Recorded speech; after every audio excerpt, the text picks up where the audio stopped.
PR's top pros talk communicating with women about healthcare, featuring Wendy Lund, Chief Communications Officer of Organon. Here's your host, Doug Simon.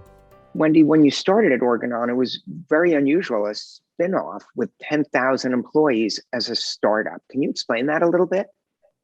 Yeah, great to be here today to talk to you about these things. I'm looking forward to talking about Organon and the transition. So when I joined, one of the things I was most excited about is that we started with 10,000 team members, 10,000 employees. And, that's a wonderful opportunity when you're building a culture.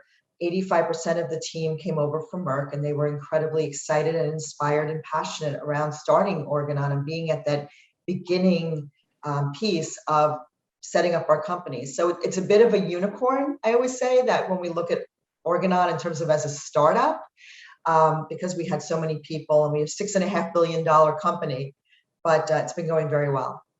Yeah, now you're also trying to establish perhaps a new culture for the company, specifically as you're so focused on healthcare for women as a business. What are some of the challenges to creating and shifting the culture? Yeah, so I think there's probably two challenges that have probably been most prevalent. The first, of course, being COVID, setting up a company and launching a company in the middle of COVID. And I will say that folks from around the world, whether they're essential workers in manufacturing plants to folks that are behind a desk, have really done an amazing job in terms of looking for ways to connect to each other and be together. And that has led to other challenges, I think, around how we work with our customers, how we work with media, how we work with various stakeholders around the world. The second, and I wouldn't call it a challenge, but it was certainly, you're setting up a brand new culture in the midst of bringing 85% of the people over from another culture. Right. So, what I was just so inspired by was the fact that I had worked with so many people at Merck who came over. Many of those folks have become part of my team, which I was really excited about because they were my clients for many years.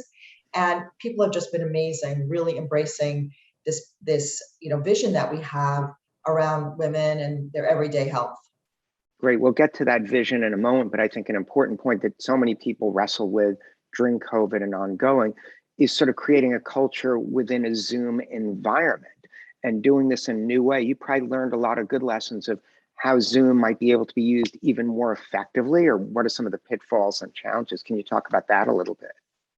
Yeah, so we're on Teams, and one of the things we've been doing is just taking full advantage of all the assets Teams brings to the table.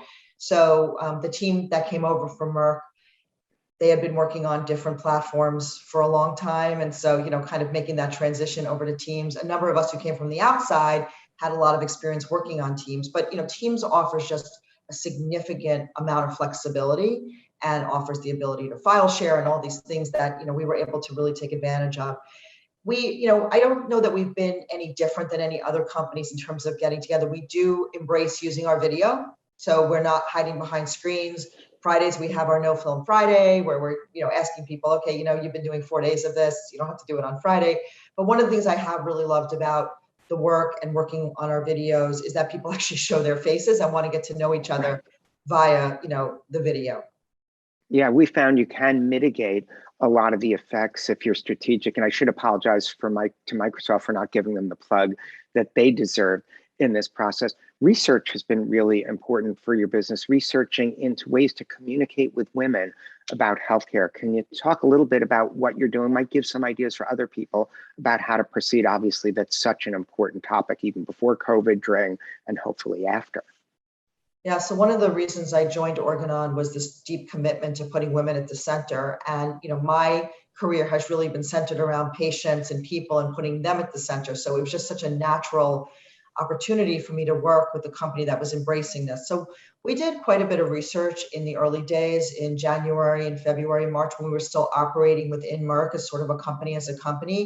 And there were two, big inspirations that came to us through that research. One was that women feel like they're doing a lot of talking, but no one is listening to them. And so, especially exacerbated by COVID-19, the stress, the anxiety, the mental health issues, the fact that women are taking on more and more and more and more during this period with very little relief. Women were exhausted. The women we spoke to, and we talked to multiple stakeholders.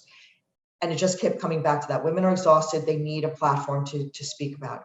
The other thing that came back to us as a company was that don't talk about yourselves. So, most companies that are in the pharma space tend to sort of talk about what they're going to do, how they're going to do it, what it means to them, blah, blah, blah, blah. We actually made a very deliberate decision to really just focus on her. So our tagline, here for her health, focusing not on Organon, on the fact that it's for her. Listening, our whole platform around our launch was all about listening to her. And it was a really important insight for us because it turned our spin activities upside down. Usually a spin is a financial transaction, and that's what you expect. So, launching a company, yes, that's one thing, but launching a commitment, that's a whole other thing. And that's really where we focused our attention, launching a commitment to women, and that was basically communicated through all our various stakeholders. Yeah, it's so interesting you say that. And it seems so basic, but so many overlook it. And we've sort of maybe lucked into that because our focus with COVID started was to talk about what the media wants to help our companies, not about look at us, woo hoo hoo. And it's been a much more effective strategy than we could have hoped for. Yeah, so you've really, shared some of the great challenges and opportunities of being with a quote startup that is 10,000 employees. How important is having a vision to be successful in those challenges?